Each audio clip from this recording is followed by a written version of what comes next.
They thought the smell coming from apartment 213 was just spoiled meat. But what waited behind that door was something far worse. Something that would haunt investigators for the rest of their lives. When officers arrived at Jeffrey Dahmer's Milwaukee apartment on the night of July 22, 1991, they weren't prepared for what they were about to uncover. The man who answered the door seemed calm, almost shy. Blonde hair, glasses, a quiet tone. Nothing about him suggested the horror that filled those walls. But when one officer noticed an open drawer with Polaroid photos inside, everything changed. Each picture showed a body in some stage of dismemberment. The officers froze. Then came the moment that turned a routine call into one of the most chilling discoveries in American history. The man standing before them, polite and soft-spoken, was one of the most prolific serial killers the world had ever known. Jeffrey Lionel Dahmer wasn't a shadowy figure hiding in the dark. He looked like an average man, the kind you'd pass in a grocery store or sit next to on a bus. But inside his mind lived an obsession, an uncontrollable urge to possess, control, and preserve the people he could never truly keep. Over the course of 13 years, he murdered 17 young men and boys. And what made his crimes uniquely horrifying wasn't just the killing. It was what came after. Born in Milwaukee in 1960, Dahmer was an ordinary child at first glance, quiet, curious, and withdrawn. But from a young age, his curiosity turned dark. He was fascinated by the inner workings of animals, collecting roadkill and dissecting it in the woods behind his home. His father, a chemist, thought his son's interest was scientific. But Jeffrey's fascination wasn't about learning. It was about control. He didn't just want to understand life. He wanted to dominate it. His parents' marriage was filled with arguments and emotional distance. When they finally divorced, Jeffrey was 18, alone, and spiraling.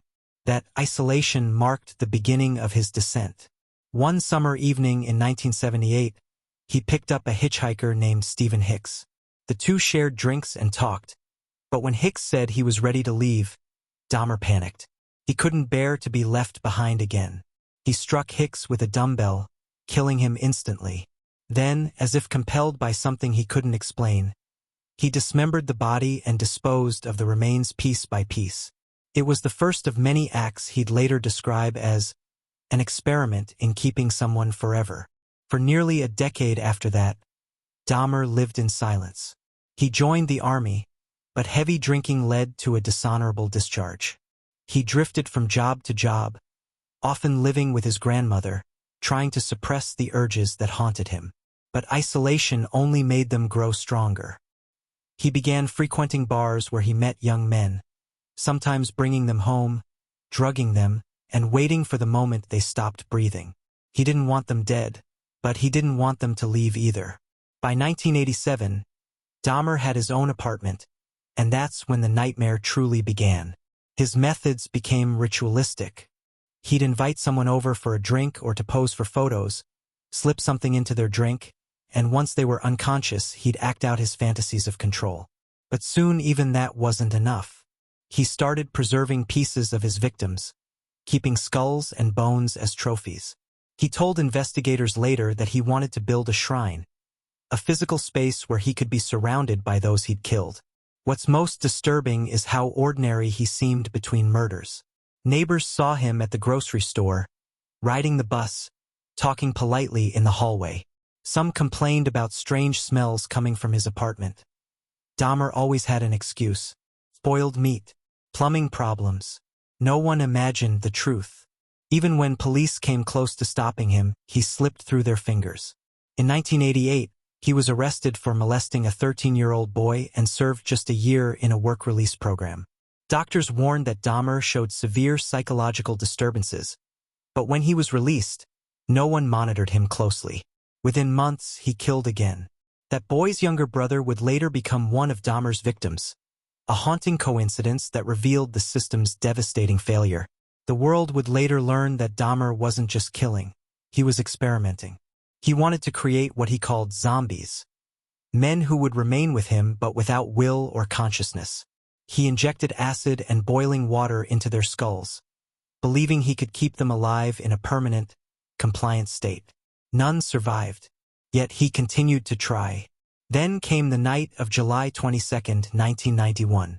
It should have been another routine encounter. Dahmer lured a man named Tracy Edwards to his apartment, offering money to pose for photos. But something in Edwards' instincts told him to be cautious. He noticed the foul smell, the strange black box, and a large blue barrel in the corner.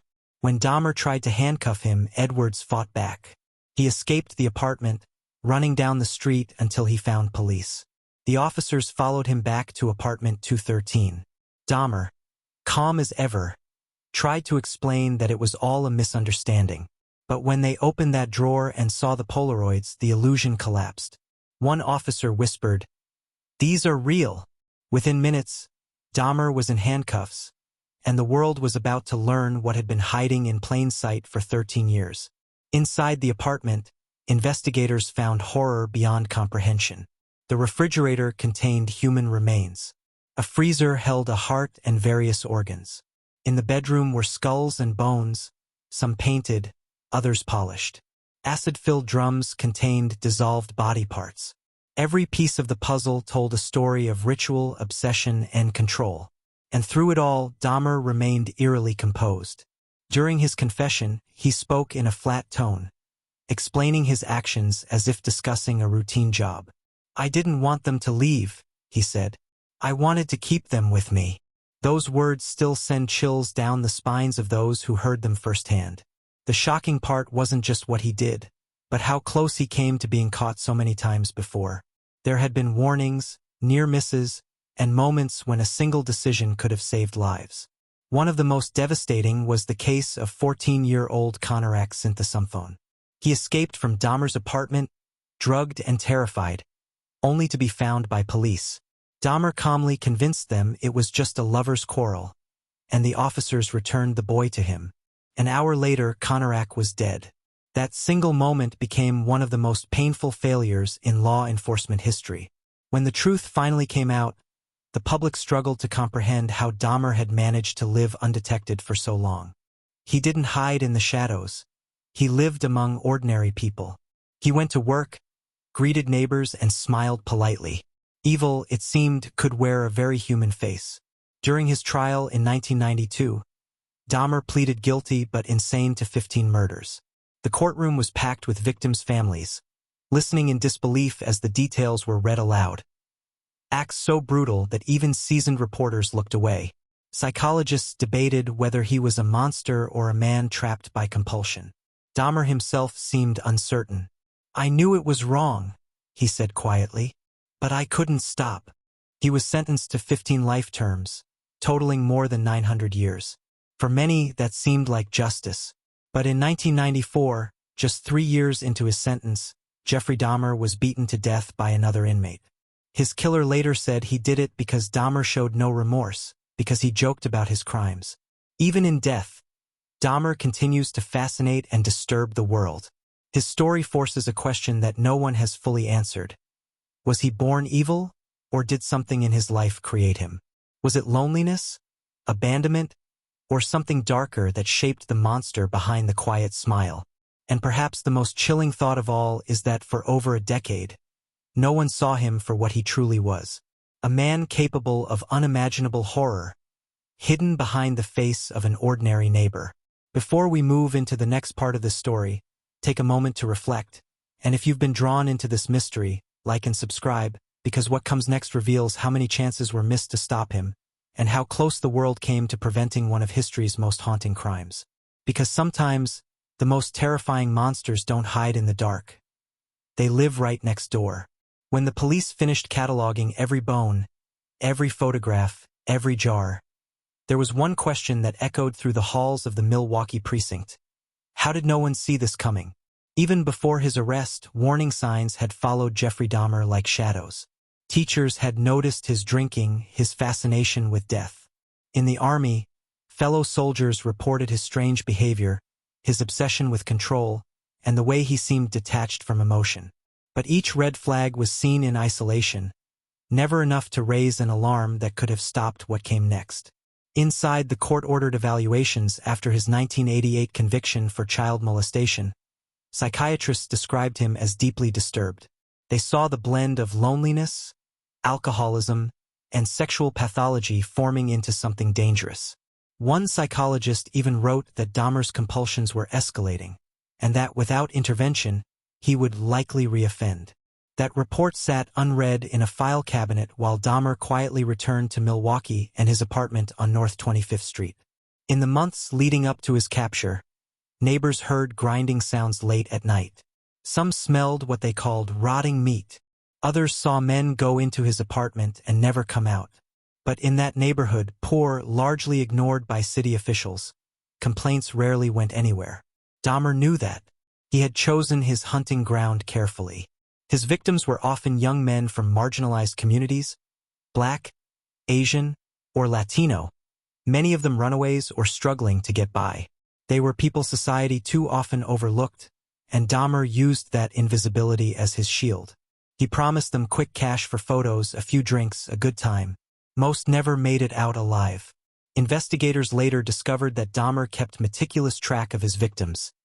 Dates, details, physical features, all stored in his memory as if cataloging trophies. Yet when asked why, he said softly, "I wanted them to be part of me, permanently." There was no rage in his tone, no satisfaction, just emptiness. Forensic psychologists who studied him later called his condition a perfect storm of psychological damage. Abandonment in childhood, social isolation, a growing addiction that stripped away impulse control. But what made him especially terrifying wasn't madness, it was calculation. He knew what he was doing was wrong. He said it himself. He just didn't care. One FBI profiler described Dahmer's crimes as rituals of possession. He wasn't killing to destroy life, he was killing to preserve it. Every act was an attempt to stop time, to keep another person under his control forever. It wasn't rage that drove him. It was fear. The fear of being alone again. Detectives who interrogated Dahmer described the haunting calm with which he recounted every detail. He sat straight, polite, even apologetic at times. He never raised his voice. One officer later said, "If you didn't know who he was, you'd think he was just another guy giving a statement about a car accident." He remembered everything, the dates, the locations, even the exact conversations before each killing. He spoke about boiling flesh as though describing a cooking recipe. The words were delivered without emotion, as if the horror itself had burned away any humanity he once had. But beneath that calm exterior, something else began to show. A strange desire to explain himself. In interviews, Dahmer said he wasn't driven by hatred. He said he wished he could understand why he was the way he was. "It's like a part of me was missing," he told one detective. "I didn't want them to suffer. I just wanted them to stay." To many, those words sounded like manipulation. A final performance by a man who had spent his entire life pretending to be normal. Yet others, including some psychologists, saw a fractured human being trying to articulate something even he didn't fully grasp. In the aftermath of his arrest, investigators traced every opportunity that might have stopped him. There were plenty. Police had visited his grandmother's house years earlier when he was already killing. They found suspicious items, chemicals, photographs, but didn't pursue it. Reports of missing men were dismissed or under-investigated, often because of who the victims were. Prejudice and neglect allowed Dahmer to move unnoticed. Even when the 14-year-old boy, Konorak Synthesumphone, escaped and was handed back to him by officers, no one checked Dahmer's record closely enough to see he was already a registered sex offender. That oversight cost a life and left a stain on the department that would never fully wash away. After his conviction, Dahmer was interviewed extensively by criminal profilers, journalists, and even theologians. They all came away describing the same paradox. A man capable of describing his crimes in perfect detail, yet seemingly detached from their meaning. He said he believed in God, but when asked if he felt guilt, he said, "Yes, but not enough to stop." For many, what made the case unforgettable wasn't just the violence. It was how ordinary Dahmer seemed. He didn't fit the image of a monster. He worked a regular job at the Ambrosia chocolate factory. He helped neighbors carry groceries. He smiled politely at strangers. That normalcy was the mask he wore while living among the dead. After his arrest, Families of the victims faced the unbearable task of hearing their sons' stories told through evidence tags and photographs. The courtroom was filled with grief, but also rage. When one mother screamed at Dahmer, calling him the devil, he simply turned and said, "I understand how you feel." That calm, almost rehearsed empathy made the pain worse. In the years that followed, society's fascination with Dahmer only deepened. Books, documentaries, interviews, all trying to answer the same impossible question. Why? Was he born broken or shaped by neglect, addiction, and loneliness? Experts still argue. Some say Dahmer's crimes defy psychology altogether, that they represent an evil too pure to analyze. What is certain is how close the world came to stopping him. If even one police officer, one social worker, one neighbor had looked deeper, dozens of lives might have been saved. But Dahmer relied on invisibility, the kind that grows from indifference. Years later, one investigator said, "He didn't hide in the shadows. We just refused to see him." Even in prison, Dahmer remained composed. He read the Bible, attended church, and spoke calmly with journalists about repentance. But those who guarded him said the same thing. His eyes never changed. They were cold, analytical, and distant, like he was still watching people from behind glass. In November 1994, 3 years after his sentencing, Jeffrey Dahmer was beaten to death by another inmate while cleaning a bathroom at Columbia Correctional Institution. Some saw it as justice. Others saw it as the final failure of a system that never truly understood him or his victims. After his death, his brain became the center of one last debate. His father wanted it cremated. His mother wanted it studied, hoping scientists could find an answer hidden somewhere in its folds.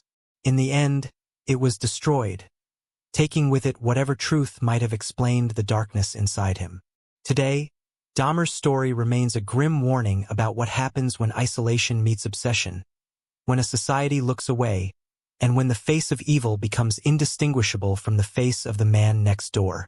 Before we continue, take a moment, comment, and subscribe, because in the next phase we'll explore what the investigators really found inside that apartment, the diary of evidence that told the full, unspeakable story, and how Dahmer's legacy changed how America studies serial killers forever. Because sometimes, understanding the darkness is the only way to stop it from coming back.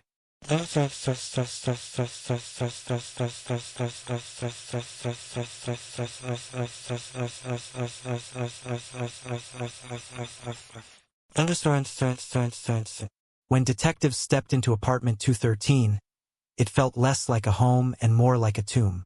The air was thick, heavy with a stench that didn't belong to anything living. Every surface seemed to whisper the same truth. This was a place where nightmares had taken form. The refrigerator was the first thing they opened. Inside, next to containers of household food, they found a human head, perfectly preserved, staring back through the frost. Nearby, a drawer full of photographs captured what Dahmer had done to his victims. Images so explicit, so detailed, that even seasoned officers had to step outside to breathe. On the walls hung Polaroids of dismembered bodies, arranged like trophies. In a metal filing cabinet, they found skulls cleaned and painted, some bleached white, others coated in gray spray paint. Human bones were stacked neatly beside cooking utensils and cleaning chemicals. In the bedroom, a 57-gallon blue drum stood sealed. When opened, it revealed decomposing torsos submerged in acid, an attempt to erase the evidence that had become his collection. And yet, everything was organized. Nothing about Dahmer's apartment was chaotic. Each crime had been methodical, each victim cataloged, posed, remembered. On the nightstand, detectives found incense sticks burned halfway down, as though Dahmer had been trying to mask the scent of death with something familiar, something almost domestic. What shocked investigators most wasn't just the horror of what they saw, but the control behind it. He had constructed a ritual, a system of killing, dismembering, and preserving. He planned to build a shrine, a dark monument made from the remains of his victims. The centerpiece would have been a black table surrounded by lamps and skulls, where Dahmer claimed he wanted to feel their presence forever. The police lab later confirmed the apartment contained remains of at least 11 victims, each identified through fingerprints, dental records, and fragments of bone. These weren't faceless numbers, they were sons, brothers, and friends. The photographs, the skulls, the remains, all told the same chilling truth. Jeffrey Dahmer hadn't just taken lives. He had erased identities. As investigators pieced the evidence together, one question remained. How had he lived like this for so long without anyone noticing? The answer came from the people who lived just a wall away. Neighbors said Dahmer's apartment always smelled strange. Sometimes it was chemicals, other times rotting meat. He would tell them his refrigerator had spoiled food or that he was doing taxidermy projects. One neighbor, a woman named Pamela, remembered hearing a power saw in the middle of the night. When she confronted him, he smiled and said he was building shelves. No one pushed further. When the truth finally broke, the city of Milwaukee went silent. Reporters gathered outside the Oxford apartments, watching as police carried out boxes of evidence under floodlights. The images aired across the nation: refrigerators, freezers, human skulls in brown paper bags. Every detail shattered the illusion of normalcy Dahmer had worn so easily. Inside the interrogation room, Dahmer didn't deny a thing. He confessed to everything, calmly, precisely, even helpfully. He corrected investigators when they got details wrong. One officer later said, "He talked like he was explaining a recipe. He described how he'd lure men in, drug them, and then, once unconscious, kill them. He'd photograph every stage. Sometimes he'd keep the remains to remember them by." It was clear he didn't see his victims as people.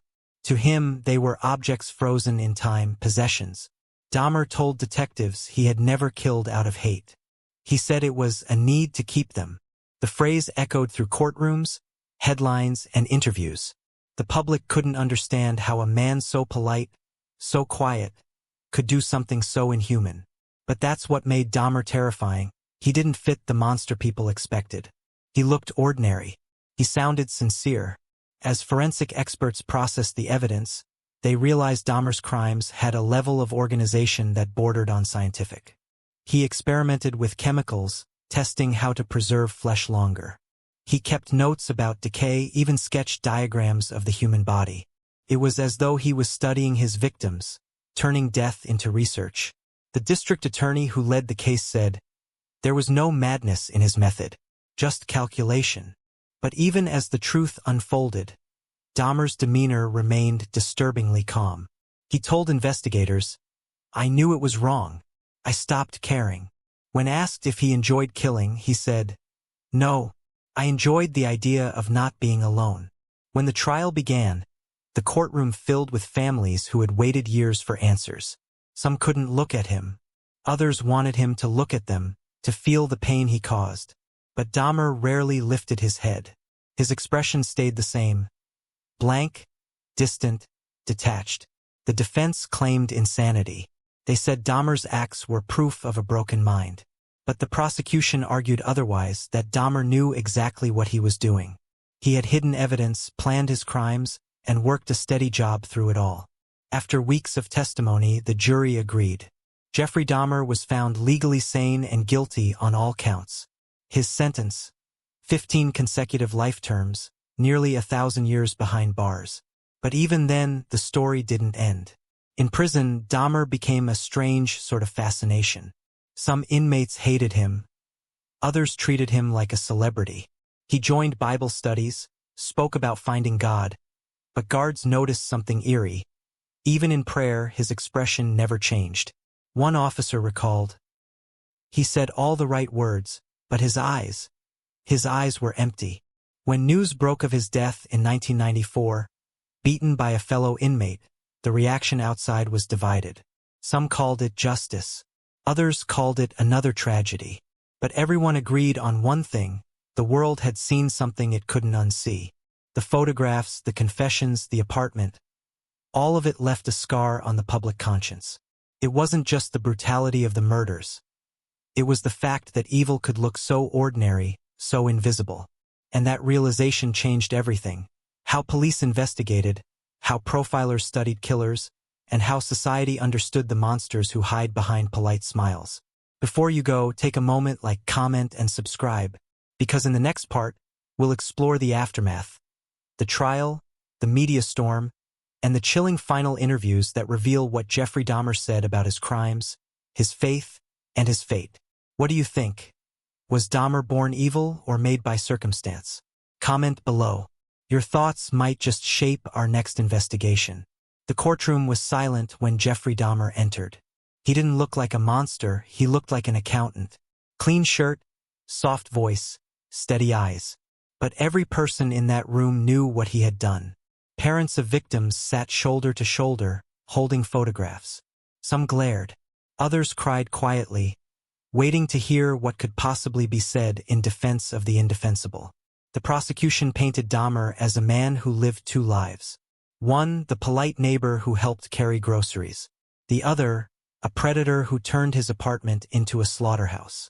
They described the photographs, the freezer, the bones, the acid drum. The evidence spoke for itself.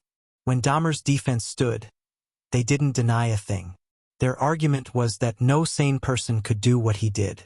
They said his acts were driven by uncontrollable impulses, not conscious choice. But even that reasoning collapsed when Dahmer's own words were played for the jury. He had planned everything, when to lure, when to kill, when to clean. He wasn't lost in madness. He was deliberate. The victims' families took the stand one after another. They told stories of sons, brothers, friends who had dreams, people now reduced to case files. One mother screamed at Dahmer, her voice trembling with years of grief. "I hate you, Jeffrey Dahmer," she shouted. He didn't look away. He nodded once and whispered, "I understand." It only made the pain worse. When the verdict came, there was no suspense. Guilty. All counts. 15 life sentences. 1,000 years in a cell. He sat motionless as the judge read the words, as if he already knew the outcome. Then Dahmer spoke, soft, almost polite. He said he was sorry, that he didn't seek freedom, that he deserved death. But his apology brought no comfort. It was too late for that. Inside prison, Dahmer lived quietly. He read the Bible, joined a small prayer group, and avoided attention. Some inmates despised him. Others were drawn to him out of curiosity. Guards noticed that he often joked about his crimes, as if trying to control how others remembered him. He even made crude references to cannibalism during meals, testing reactions. Despite his calm exterior, there was tension growing around him. Many inmates believed he didn't deserve peace. On a morning in November 1994, Dahmer was assigned to cleaning duty with 2 other prisoners. Minutes later, guards found him bleeding on the bathroom floor, his skull crushed by a metal bar. He never regained consciousness. News spread instantly. Crowds gathered outside the prison gates, some cheering, others praying. His father said he had hoped Jeffrey would find forgiveness before death. His mother said she believed he had changed. But for the families of the victims, his death was the only closure they would ever get. After his body was cremated, a final argument broke out: what to do with his brain. His mother wanted it studied, convinced that science could explain what created him. His father wanted it destroyed. In the end, the court sided with him. The brain was incinerated, taking with it whatever answers the world would never know. The apartment building where he committed the murders was torn down. The land remains empty, fenced off, silent, a space where nothing grows. Yet his name still echoes in classrooms, documentaries, and nightmares. What Jeffrey Dahmer left behind wasn't just a crime scene, it was a question. How many monsters walk among us, hidden behind polite smiles, blending into the ordinary? If the story unsettled you, comment, and subscribe, because next we'll explore another case that blurs the line between humanity and horror, and it might be even darker than this one.